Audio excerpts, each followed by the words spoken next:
The subject of the presentation is the Greek crisis, and with the question whether it's a structural, a conjunctural, and not conjectural crisis. Now, in order to oh, first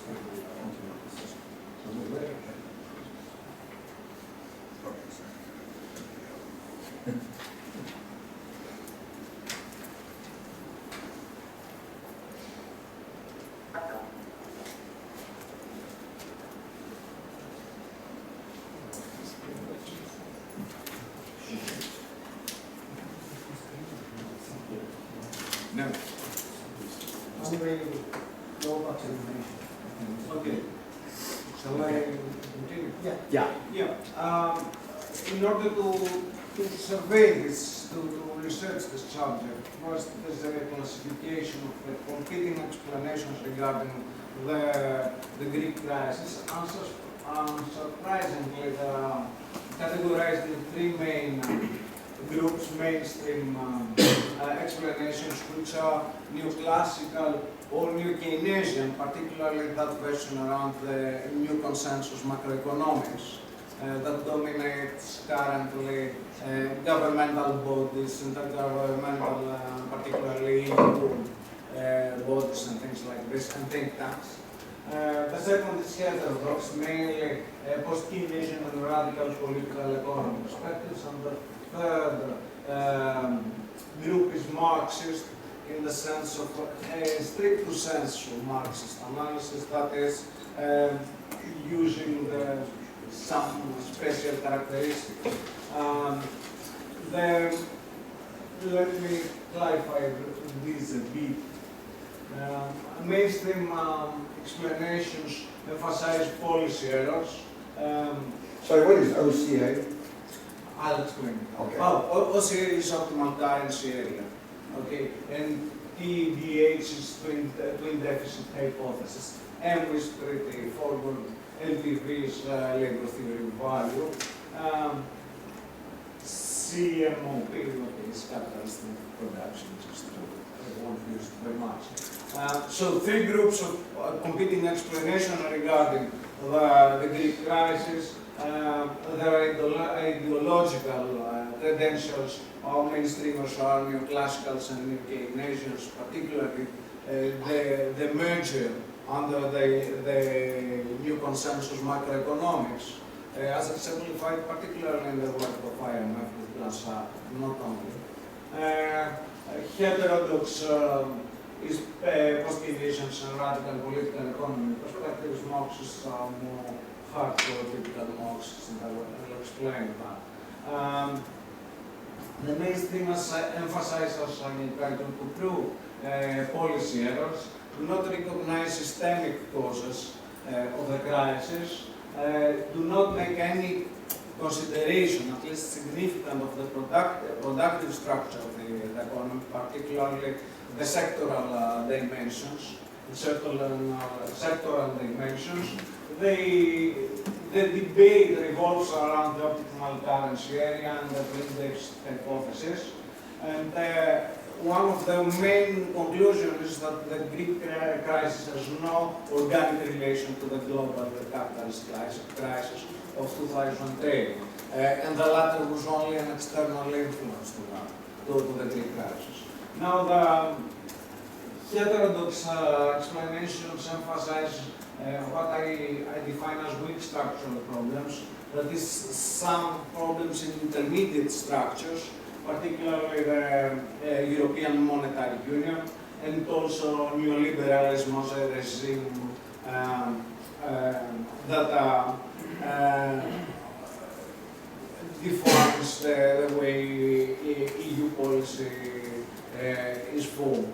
And they also do not make any significant consideration of the productive structure of the Greek economy, and they are being polarized by taking one or the other side of the twin deficit hypothesis. I'll return to that. The twin deficit hypothesis is a neo-Keynesian hypothesis, arguing that fiscal deficit is causing directly or indirectly the current account deficit.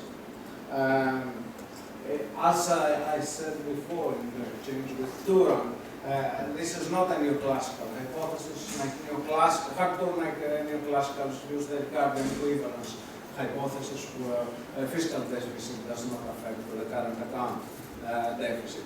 But for reasons of politics, mainstreamers stick with the twin deficit hypothesis. Now, also the heterodox explanations, as I'll try to show, offer a weak link, a weak relation between, regarding how the Greek crisis is related to the global capitalist crisis. Finally, the Marxist explanations emphasize deep structural problems. One of the main conclusions is that the Greek crisis is part of the global crisis. Their analysis is more or less based on the labor theory of value, and concurrently they argue first that the twin deficits are a result and not a cause of the crisis, whichever side of the twin deficits hypothesis you take, the fiscal or the current account. And also financialization is not a cause but a result, a limited historical result of the crisis, and probably an irrelevant mechanism regarding the Greek economy, as I try to show. Now, this is a more detailed categorization. Mainstream explanations are subcategorized in three main groups. The first group argued that the Greek crisis is a national disease, a specifically national phenomenon, a Greek disease. There is a second group, mainly around Anglo-Saxon analysts and economists, Americans, and also British, who argue that okay, whatever the national dimensions of the Greek crisis, there is another factor, that is the European Monetary Union. This is considered universally as a non-optimal currency area, and for this reason it creates imbalances which tend to burden more the European South. And for this reason, the Greek crisis has also another weak structural cause, which is the problematic character of the European Monetary Union. And for the majority of those Anglo-Saxon commentators, this is a non-rectifiable situation. That is, the European Monetary Union cannot become something like the US, that is acquire a political, fiscal, and banking integration so as to be more stable. And for this reason, it is a failed experiment causing pain to its participants. The third version, the third subgroup, is that subgroup mainly expressed, a view expressed mainly by Europeans, post-Keynesians and Keynesians, not belonging to the other group, which emphasize the external imbalances argument, that is, that the problems of the Eurozone and the Greek problem as well may have some national specificities, but the main cause is the problem of the external imbalances inscribed in the structure of the European Monetary Union. And some of them accept the argument about the mercantilist character of the European Monetary Union. Others do not go that far and simply say that it is a mechanism that unifies different economies without achieving unification at the level of the real economy. Now, the heterodox can be subdivided into four subcategories. The first is a not very popular and very underpopulated group. It argues that the Greek crisis is an expression of some form of underconsumption together with financialization. The argument is typical. Underconsumption expressed in increasing inequalities, covered and suppressed for a significant period by an expansion of households' credit that boosted consumers' demand without that being a bubble, in essence. And once this bubble was fomented by the financialization of the Greek economy, and when this bubble increased beyond certain limits, not very well defined, then it burst, and then we have the problems. This is a not very popular version, in the sense that its main pillar under consumption does not fit well in the data. Consumption on the demand side was very strong in the Greek economy before the crisis. It collapsed immediately after the crisis, and thus it is not a good candidate as an explanation for the crisis. The demand side, the internal demand collapsed after the eruption of the crisis and the imposition of the economic adjustment programs of the Troika, the memoranda. So it doesn't fit well in the internal explanation. So this is a very weak and not very popular argument. Sometimes Euclid Tsakalotos supports it, some other times not. The second camp, also an underpopulated, a very small camp, tries to offer a Minskian disinflation explanation of the Greek crisis. This is expressed by, for example, Argytis.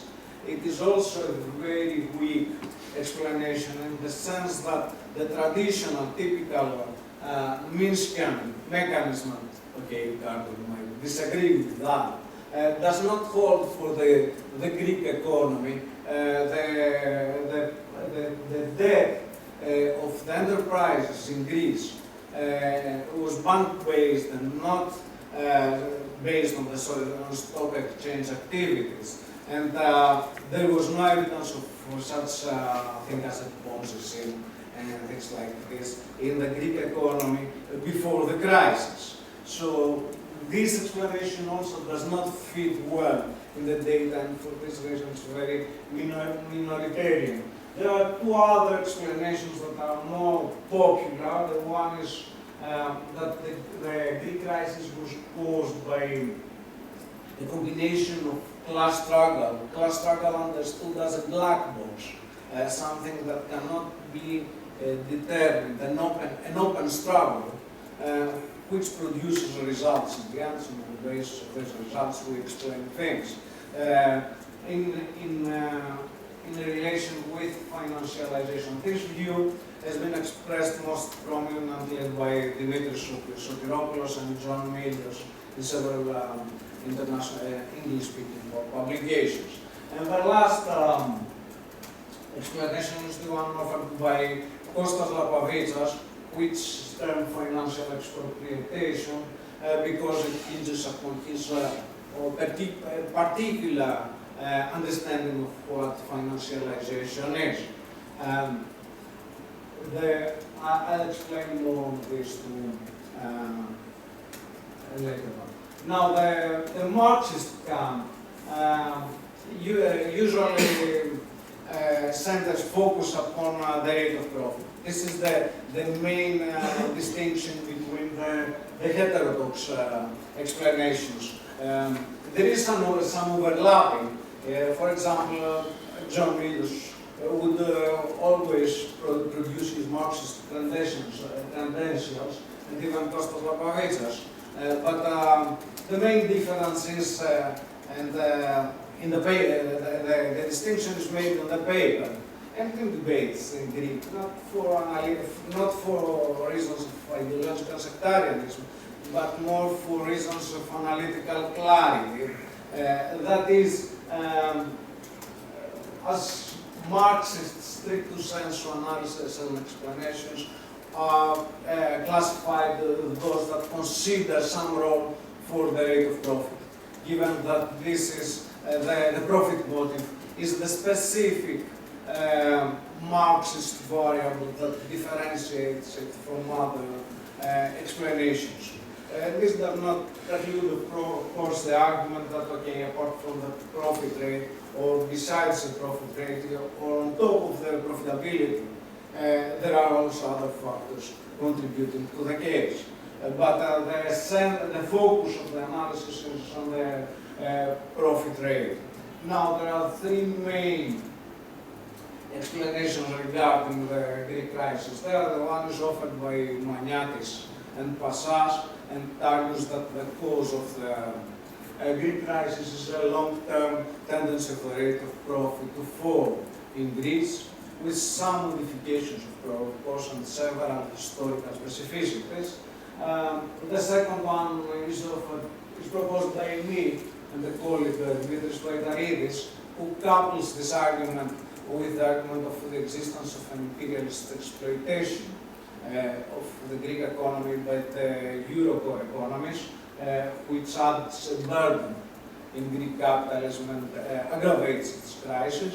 And the third one is an analysis offered by George Economakis, who consider, with three other colleagues, who in a couple of papers consider the movement of the rate of profit and of profitability using different methodological tools than the two previous studies, and argues that for a period the main problem of Greek capitalism was caused by the traditional trend of tendency of the rate of profit to fall because of the increase of the value proposition of capital, but from a period and afterwards there is a fall in profitability, but this was caused by underconsumption, particularly after the eruption of the crisis. So this the distinctive feature of this third analysis that considers profitability, but attributes different causes for each falling tendency. Now, this table summarizes some of the arguments explained before. Mainstream explanations do not consider the global crisis as a mechanism operating in the case of the Greek crisis. It operates only externally afterwards by making worse the international environment. Heterodox analysis give mixed answers regarding that. Marxist analysis argue that the global crisis, which they usually identify as a profitability crisis, plays a role in the Greek economy in the sense that the Greek capitalism is an advanced capitalism. Its time lags and differences, its business cycle is closely related to that of the advanced European capitalisms and the Western capitalism in general, with some differences in the lives and so on. So the same crisis tendencies, that is, the profitability, a falling profitability tendencies expressed in the Greek economy at the very same time that same mechanisms and processes operated in the advanced, in the Western capitalist economies. Now, regarding the causes of crisis, mainstreamers argue that these were policy errors. These policy errors had a national specificity. Once repeated consistently time, then they established themselves as structural problems, but this is a result, not a cause. Certainly there are no problems at the level of the Greek, the capitalist system, either in general or of Greek capitalism as such. These are historical products produced out of repeated long-standing policy errors. Heterodox analysis emphasize weak structural problems, particularly neoliberal policies and the structure of the Eurozone. The Marxists refer to systemic problems.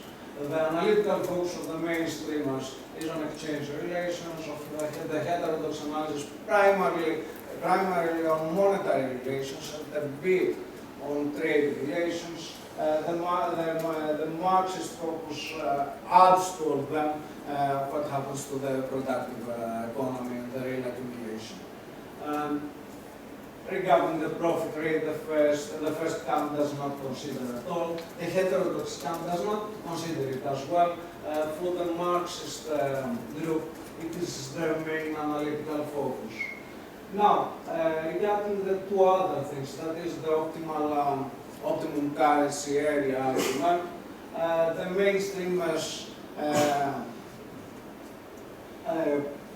this is the main focus on the focus of their debates. That is, the mainstreamers camp is divided between those arguing that either EMU is an optimum currency area, or it is not, or whether it can become an optimum currency area. The same calls to the heterodoxy, whereas the Marxist analysis say that there is something behind that, that is that the optimal currency area argument is a superficial argument in order to understand whether a monetary means fits in within a productive structure. You have to see the whole picture. And the optimal currency area argument is the closest, but the mainstream analysis has for the Marxist disproportionality thesis, and even development thesis. But it is a weak tool compared to the Marxist one, so you have to see disproportionalities and uneven relations of uneven development. And finally, regarding the deficit hypothesis, this is again the common argument of the mainstreamers. They almost all agree on that. The heterodoxy is divided. One side argues, okay, there is a problem with the fiscal deficits, but these are not caused because of the wages, as I will try to show, but is caused because of the crony relations existing within Greek capitalism, that is the special relations between private capitals and the state. And the other side emphasizes that no, the fiscal deficit is not so important. Their main problem is the trade balance, and through this the current account is worsened. So they are divided, they are taking sides between the two poles of the trade deficit hypothesis. And the Marxist analysis say that this is also misleading. You have to go behind this and see the underproductive structure and the real accumulation of sphere of the Greek economy. The type of explanation is that the mainstreamers offer a conjunctural explanation, emphasizing policy errors, national or supranational, whereas the structural explanations are divided in two categories: weak structural and strong structural explanations. The radical explanations fall in the first group. The Marxist explanations fall in the second group. These are the references for most of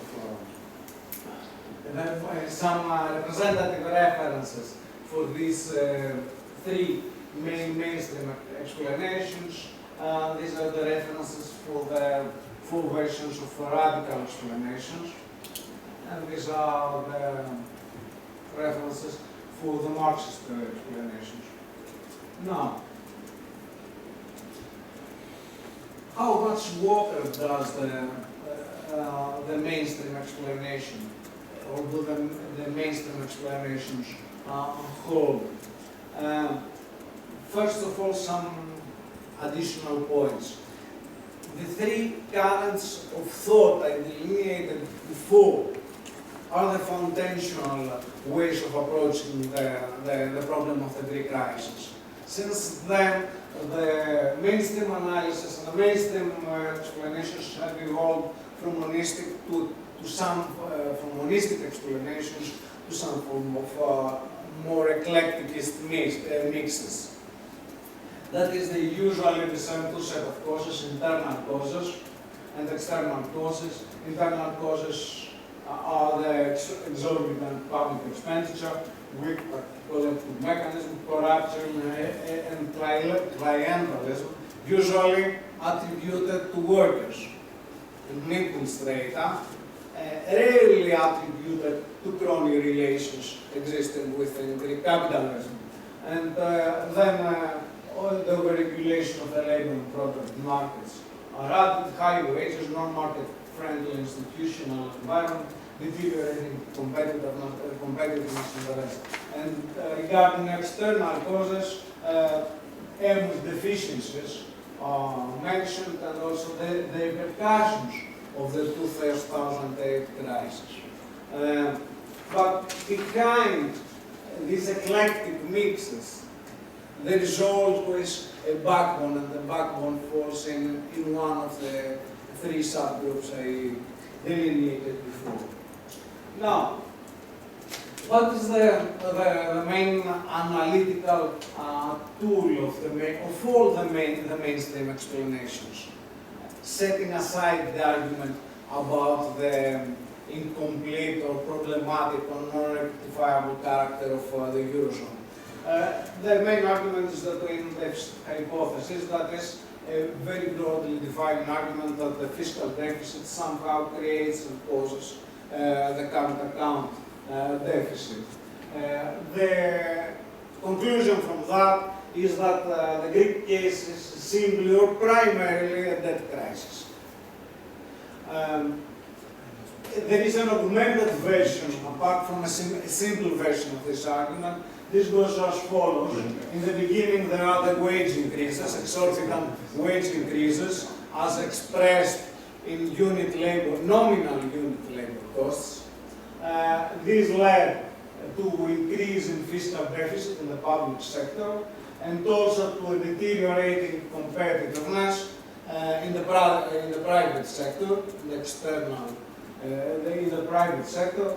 Thus, we have on the one hand an increasing fiscal deficit, on the other hand an increasing trade deficit, and both of them contribute to an increase in the current account deficit. So, equo presto, the twin deficit hypothesis is verified. Now, there are empirical studies regarding that, and fancifully they do not verify, at least unanimously, these results. You can find quite mixed answers regarding whether the causality runs from the fiscal deficit to the current account deficit or vice versa. I won't expand on this because I'm already late. Now, as I have already shown, the wages are posited as the cause for both fiscal and current account deficit. There could be other analytical choices. I mean, you could attribute fiscal deficit to the notorious upper class tax evasion and crony relations, but for obvious reasons, mainstream has surpassed this. Now, there are well-known critiques of this argument that wages are the cause of the whole malaise. The first one is that nominal unit labor cost is not a convincing measure of competitiveness. This is expressed in the so-called Carlton paradox. And third, the solution offered, that is to limit wages, to curtail wages, is not probably a solution because this might involve something like a race to the bottom between different countries, so everyone reduces its wages and no solution is probably to the horizon. I'll pass on this.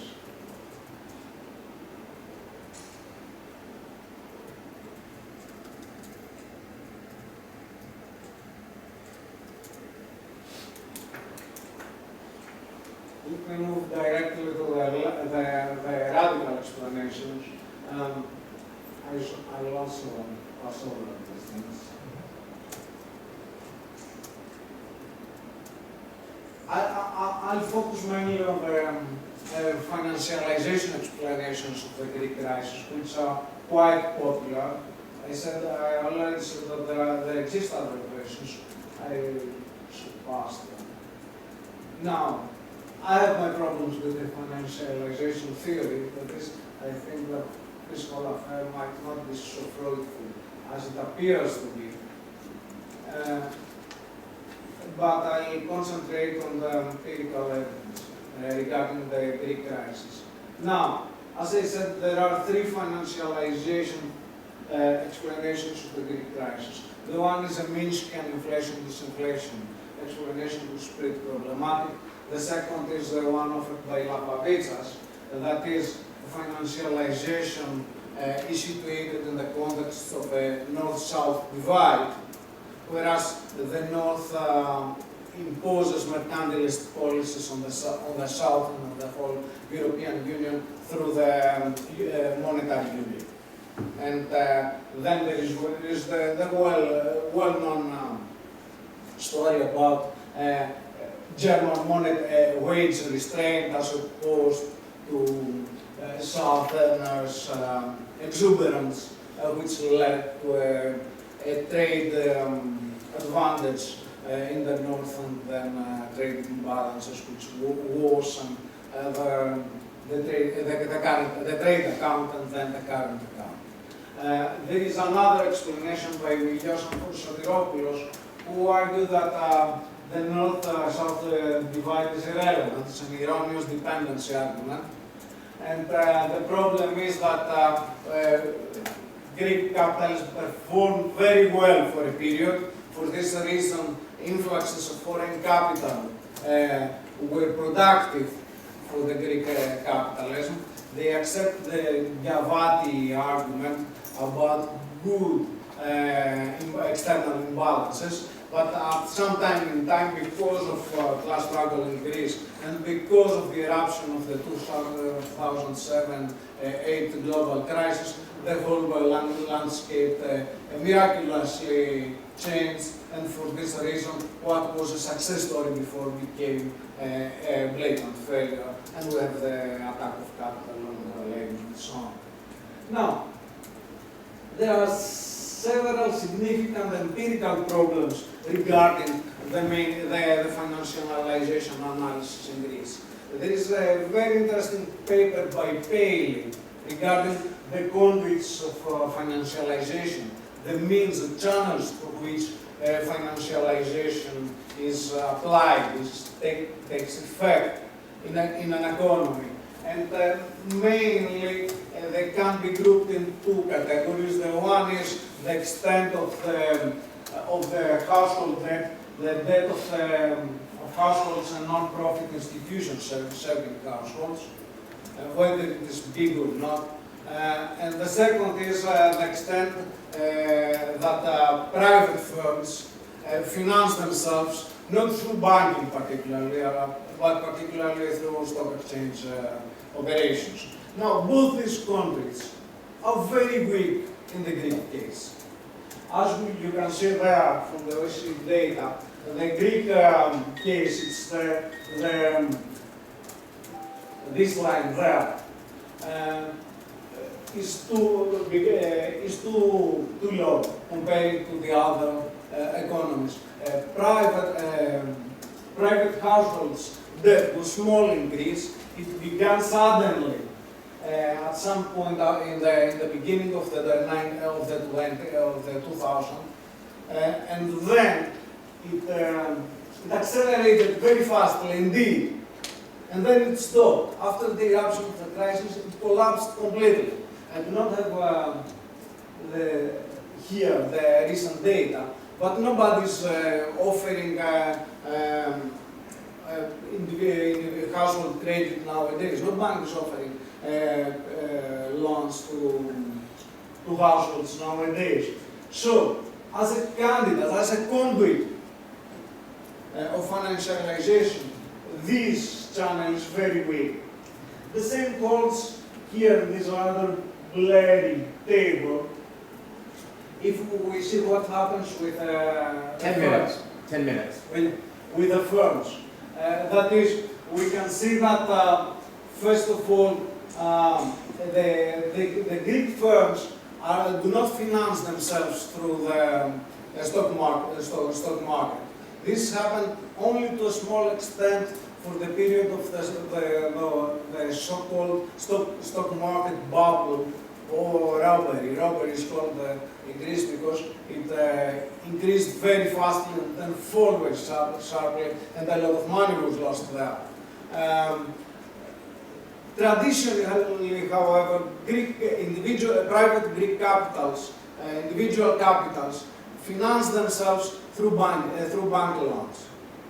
And this is exhibited there in the high indebtedness of non-financial corporations. It's particularly high in the case of Greece. And it is so because Greek capitalism was and it remains a bank-based capitalism. Stock exchange played only a minor role for a very small period, and now it's bust. I mean, yesterday it fell by 5% below the 1,000 points line. So it's not a bank-based, it is not a stock market based capitalism.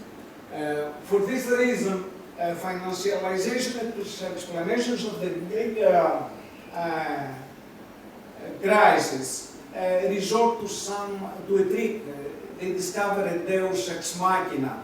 They introduce financialization in the Greek case as something coming from abroad. It cannot be discovered as a cause internally in the Greek economy. So the argument goes as follows. Okay, for some reason, the external environment, the EU, the developed capitalist economies, were financialized. This was expressed particularly somehow in the form of the European Monetary Union. And this external environment worsened the conditions of reproduction of Greek capitalism, and thus financialization is introduced in the Greek case from abroad. Now, the Marxist explanations are the three following, as I said. The first one by Maniatis, the two first groups follow more or less the second tonic methodology and the survey of the Greek economy. The differences between them is that Maniatis does not consider in his calculations the agricultural sector, and also there are some differences regarding whether rents are included in the calculations or not. They both employ the productive and unproductive labor distinction. The result is that both of them recognize a falling profitability trend caused by an increasing organic value composition of capital in the period before.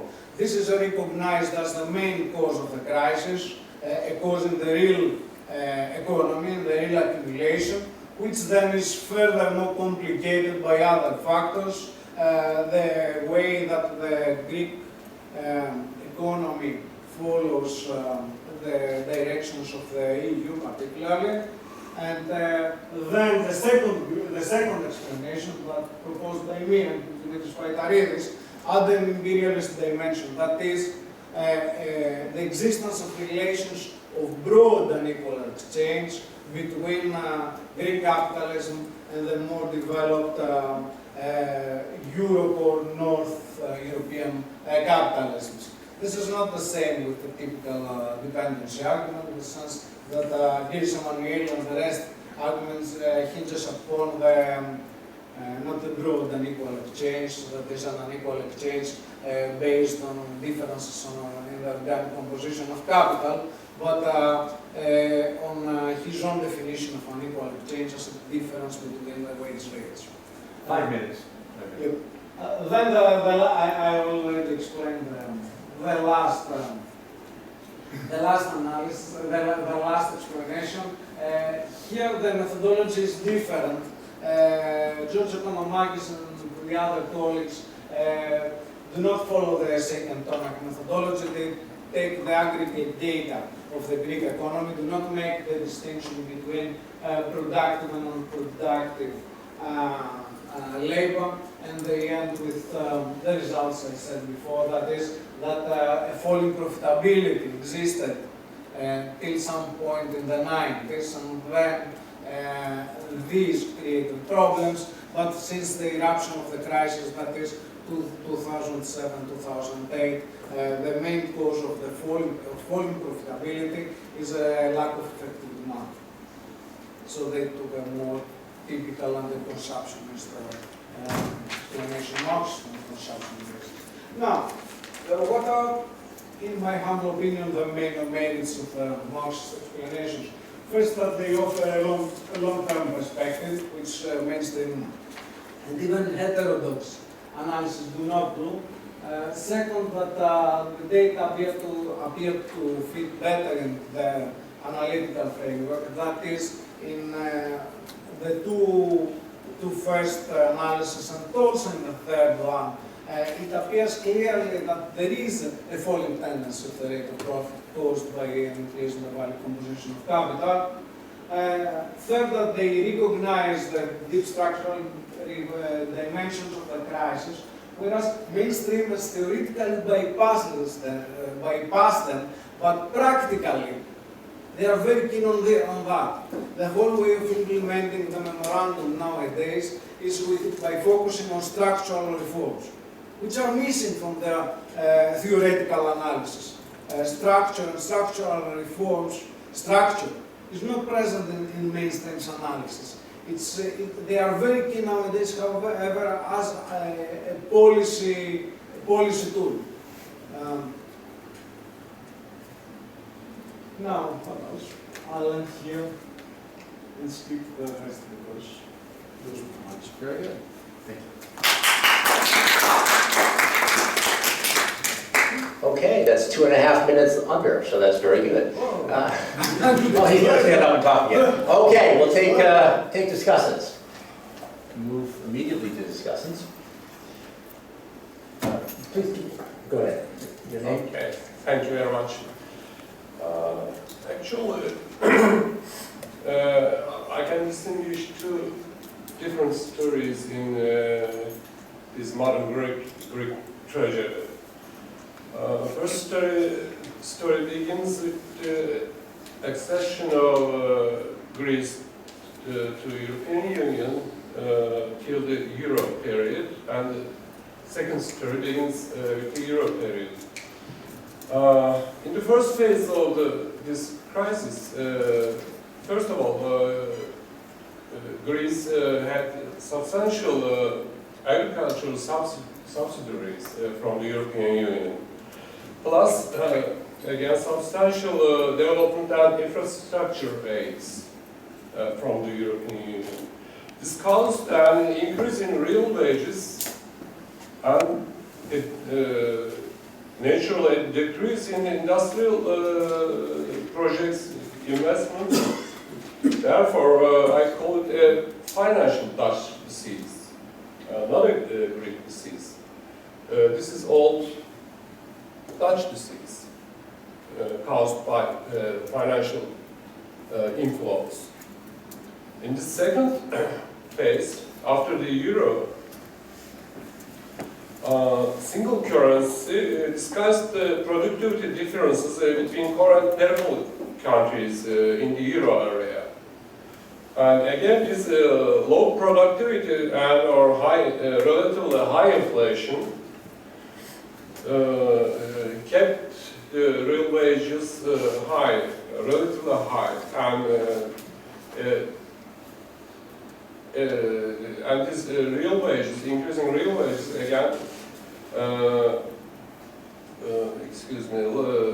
the low productivity and high inflation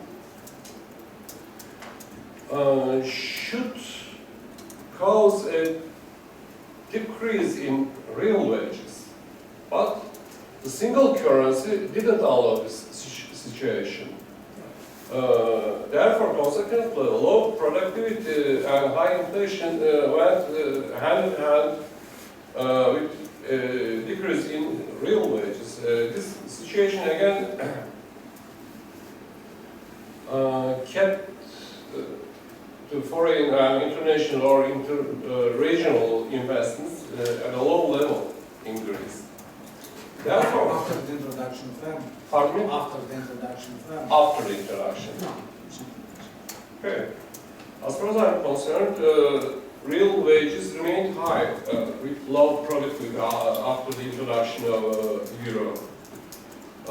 This is the basic incongruity in Greek economy, which led into the high indebtedness and even low productivity levels.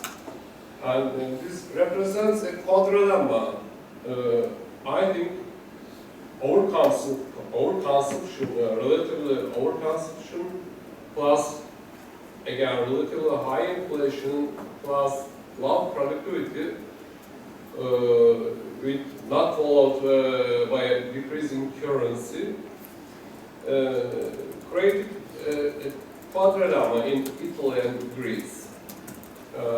Plus clientelist governments of Italy and Greece supported the situation. As far as I can see, yes. That's the answer. That's the answer to what you Yes, said. I will talk about it. I saw it in a second. Real wage. Yeah. I can show you also the real unit labor costs, how they went. They were falling from the 60s till today. So let's, if you can finish it, then we can have the answer. There weren't too many other hands, but still, if you want to finish whatever you want to say. Yeah, I finished, but Okay. I will think about it. Okay, come back if over. you have another thing. Did you want to answer some of what he said, Stavros? Oh yeah, I think what you expressed is very much the mainstream explanation of the Greek crisis, and I totally disagree. Let me put a few things forward. First, I agree that one crucial turning point was Greece's accession to the common market. This was a crucial turning point for the following reason. Before that, Greek capitalism was a very coherent, quasi or semi-protected capitalism, very closely integrated in its internal structure, that is, with strong forward and backward linkages. And also this protected directly or indirectly from international competition. This gave to Greek capitalism a certain competitive advantage, but especially in some areas, in some sectors, not generally, but particularly in the international, in many of the international trade of goods sectors. Okay, once it entered the common market, it suffered the shock. This is very clearly recognized by even mainstreamers. Tassos Giannitsis, who was for quite a long the finance minister in Greece, he was my teacher. And he, before becoming a minister, he recognized this very well. He said, okay, the Greek economy suffered a structural hit with that. We tried to gain some time around the 1985 period, 1985 until 1990, by suppressing wages and trying through this time to restructure the economy. We failed in that, and the consequence is what? That Greek capitals have retreated to the tertiary sector, the services sector, a sector that is somehow well protected, not openly, but covertly from international competition. And at the same time, the productive sector, the primary sector of the Greek economy, particularly the secondary sector, manufacturing, were hit very severely. This caused the problem of the current, this is the foundation of the current problem of the Greek economy. It's a non-viable, at least on its own, structure. Now, regarding the subsidies and the cap, the current agricultural policy, and whether this caused an increase in the real wage. The real wages you can consider continuously behind productivity increases. Continuously.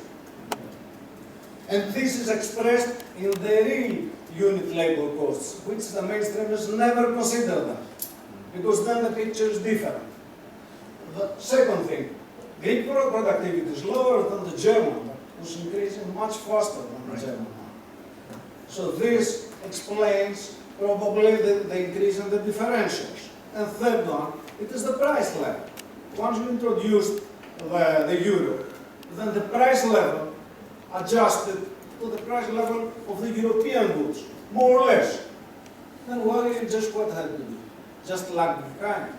And finally, wages are only a part of the competitiveness issue. As the Calder paradox very accurately shows.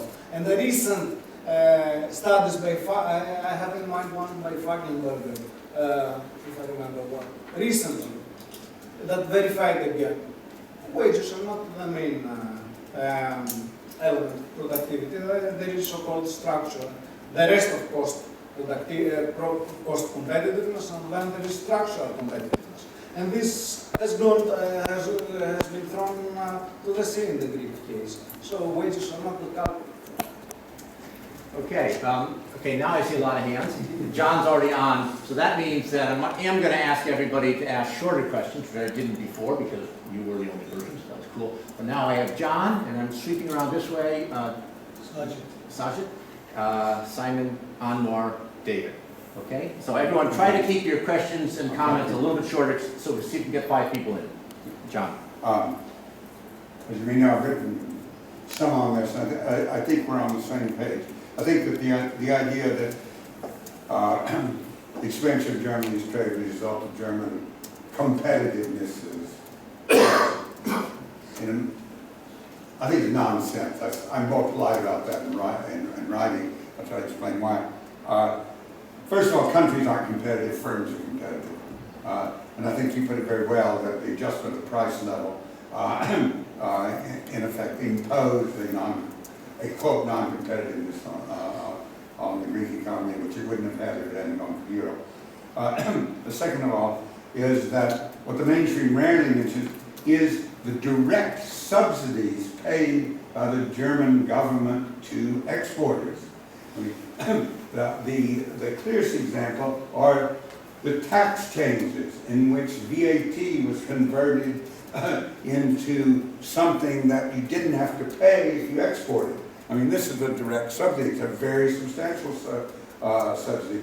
Being so, VAT in Germany, it was, I believe it's 17.5%.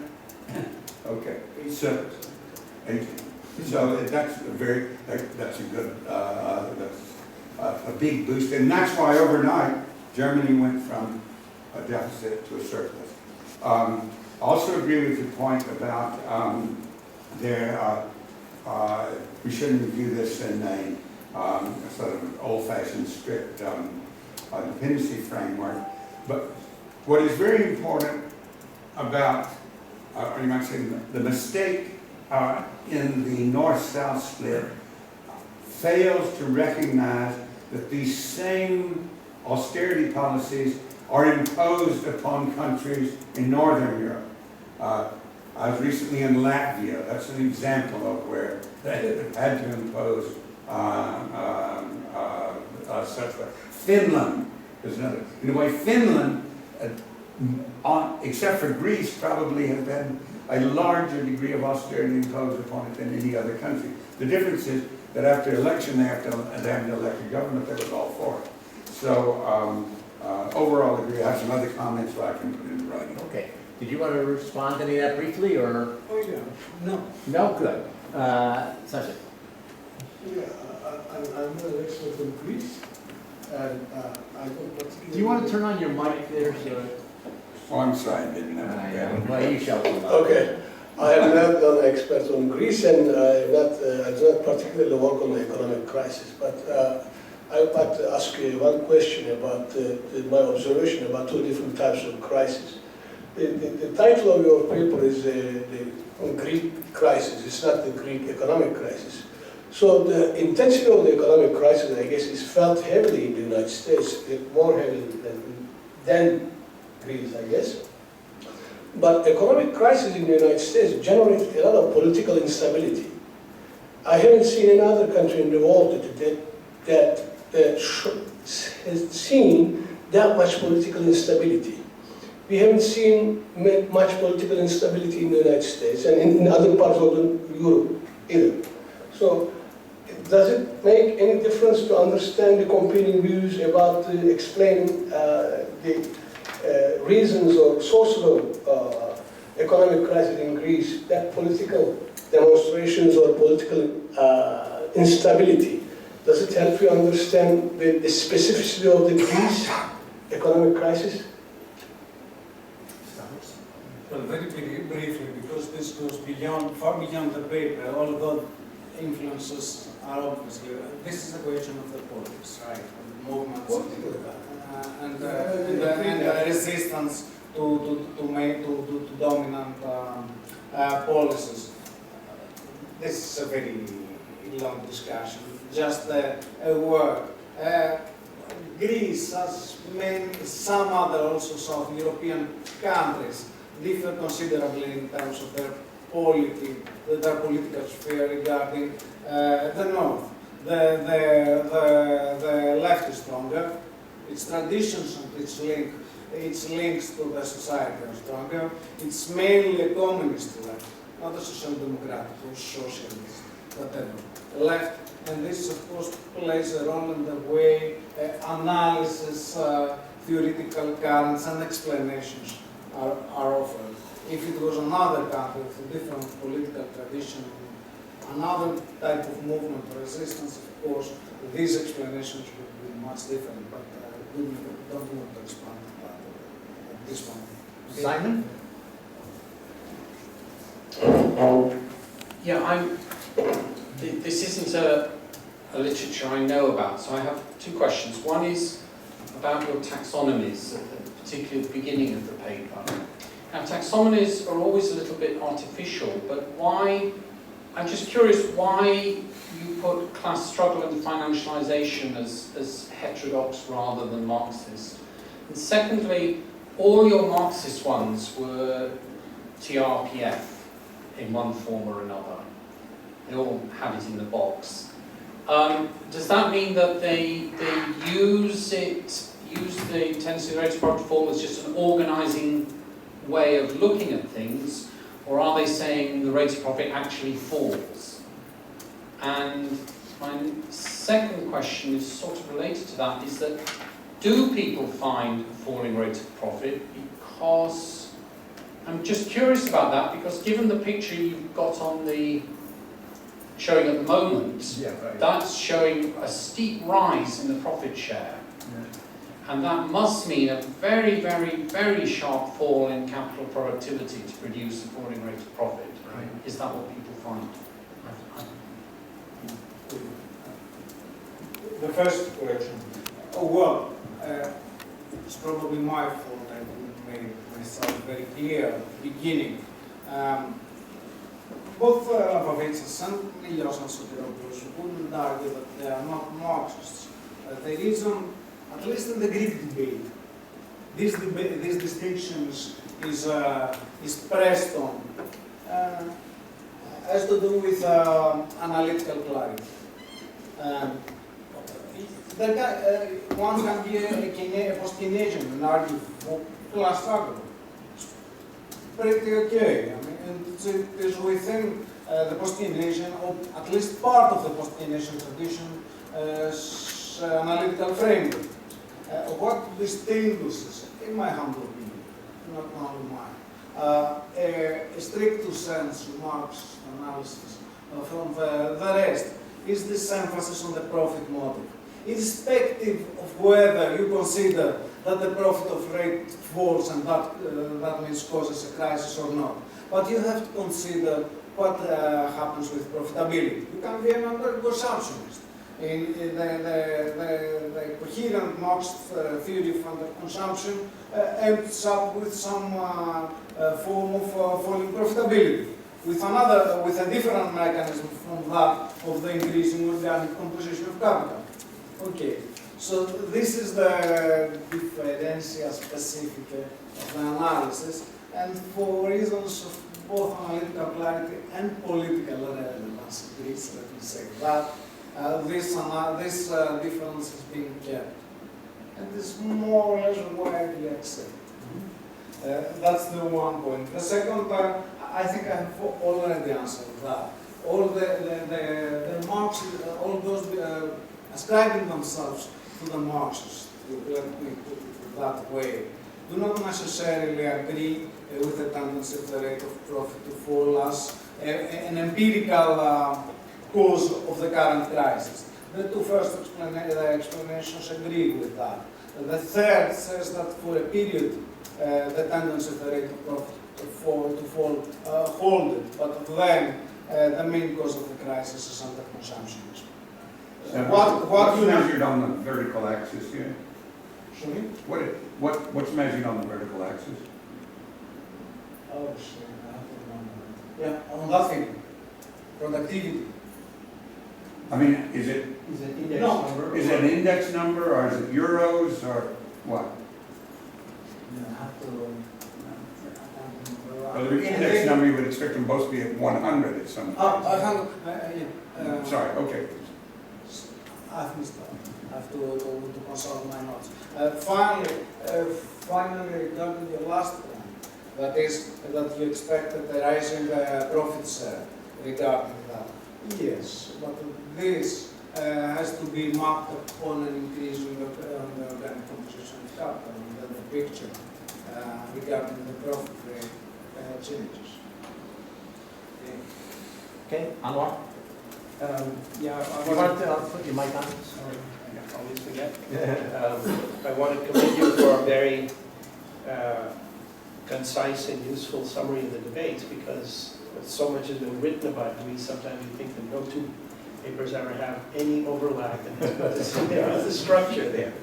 Yeah, the word And I want to emphasize a point that is related to this figure from the other side of what Simon mentioned, which is that really in standard theory, the balance of trade will go to zero at some point if you don't interfere in the market. And if you don't go to zero, then it's because you're interfering in the market, which is why in the US, the press regularly blames China for interfering because it doesn't have the balance of trade. But that requires you to accept that theory. And unfortunately, a lot of the left also accepts that theory, but substitutes monopoly as the explanation for why this doesn't happen.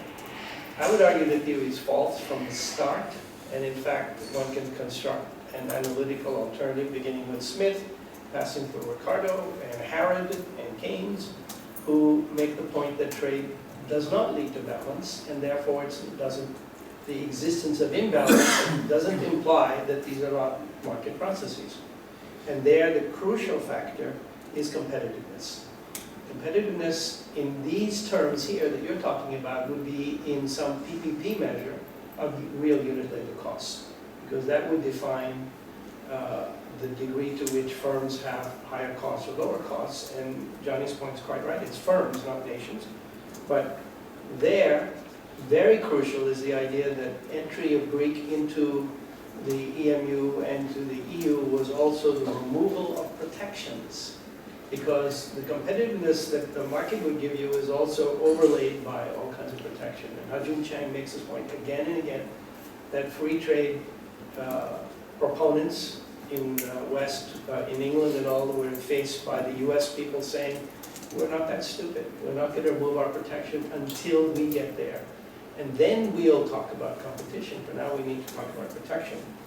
So from that point of view, it makes a lot of sense that the real difficulty is not the absence of a currency, because many third world countries have free currencies and they are totally unable to maintain, get rid of the balance of trade deficit, but rather the intrinsic issue of their costs and the degree to which those costs are protected so that the industries can survive locally and maybe even survive on the world market.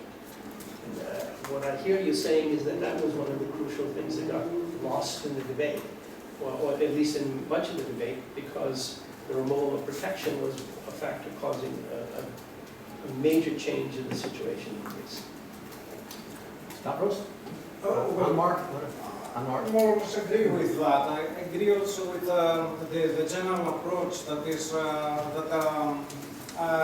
international economic relations, not only trade and capitalism, are a matter of, it is a war, not an equilibrating mechanism. And for this reason, the concept of economic imperialism matters particularly today. I do not agree with the theories of new imperialism. I agree with the theory of absolute advantage as the main mechanism working there. I must confirm, and I think also very fruitful, the point about the PPP measurement of the unit labor costs. I have another problem. I want to confess it. And that was a matter of an intense debate I'm continuing to have with Turan. In an initial attempt to measure this, the mechanism, to define the mechanism of imperialist exploitation and measure it, we resorted to some form of terms of trade measurement, which is, I have to confess a bad proxy. What I'm trying to look into the literature, unluckily I can't find something, and I would be grateful if someone pointed out something to me. It's a better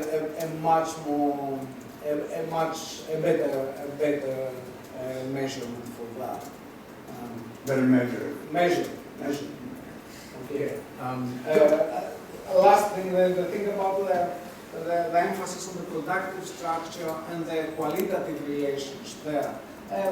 It is the typical case of the so-called Gershon effect. It has been used by almost every developed country, and even for those that are a developing country, and it has been used by the nowadays developed countries where when they were passing their period of development. Let me get David first, and then David. Greece is a country in which the party or movement on the left has been leading in the public opinion polls, the Syriza, and might form the next government. Can you tell us what diagnosis of the Greek crisis has been put forward by the leadership of Syriza or the intellectuals closest to them, which might give some idea of what they might do if they win office? I'm going to ask Taran if he can say something very short, if you wanted to say something short, and then he can split his time between answering the two of those, but just, you haven't spoken a lot. Okay. I mean, if the purpose of looking at productivity in real wages to say that lack of competitiveness is not caused by wages, if that is the purpose, do you think by looking at only this country, is it good enough, or do you need to look at other competitive countries to see what is going on over there? That's one thing. The second thing, I think unequal exchange theory is a theory to explain underdevelopment, but not necessarily crisis. That's something that is important. And the organic composition explanation of the unequal exchange thing. As far as I understand the issue, if I am producing textile and we are producing textile and your organic composition is higher than me, then we exploit me. Sorry?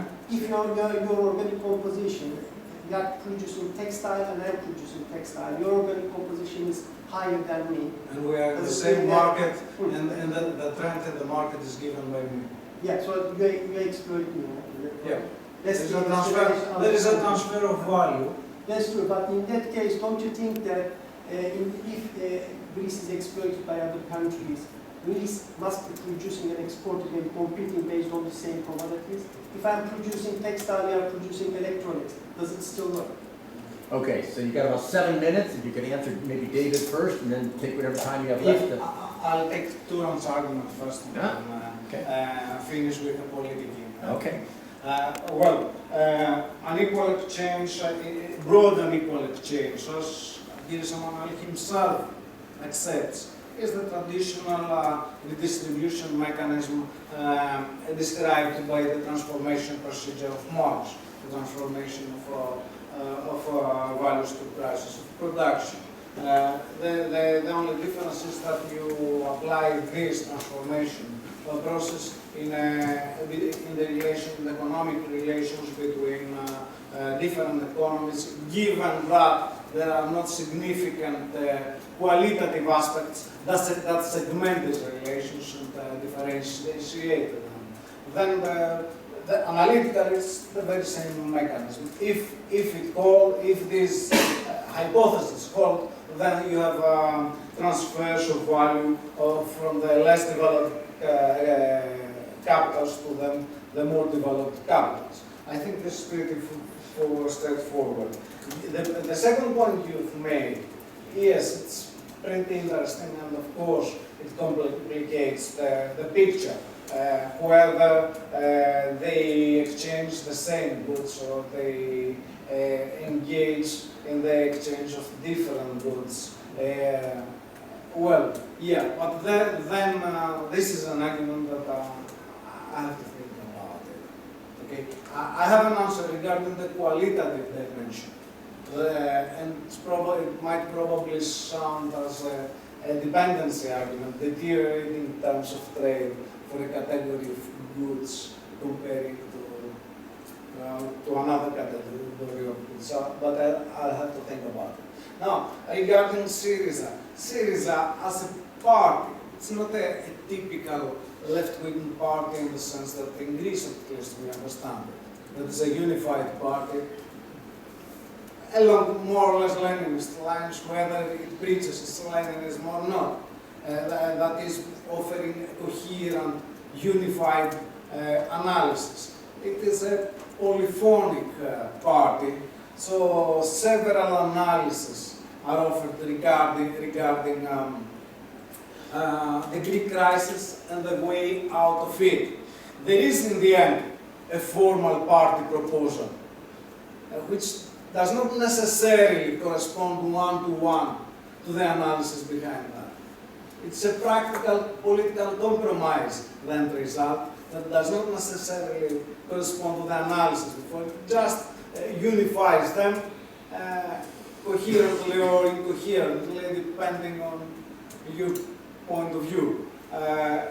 The main analysis, the one and probably the most influential in political terms, is the one offered by George Stavros. Not very clearly proposed analytically, but this is the most forceful political analysis. George argues that the Greek crisis is a fiscal debt crisis, fiscal deficit crisis, then called the rest, but this fiscal deficit was not caused by wages, but by the chronic character of Greek capitalism. It's tax evading and crony character and crony relations with the state. That is, that the state subsidized private capital's accumulation. And in this way, it created enormous public deficits and so on. That's the solution to that is, okay, change the tax structure. And tax more heavily the rich. And then you can have certain compromises, of course, because politics and political experience obliges. That's the current proposals that Tsipras, the economic scheme that Tsipras presented in Thessaloniki 20 days ago. It's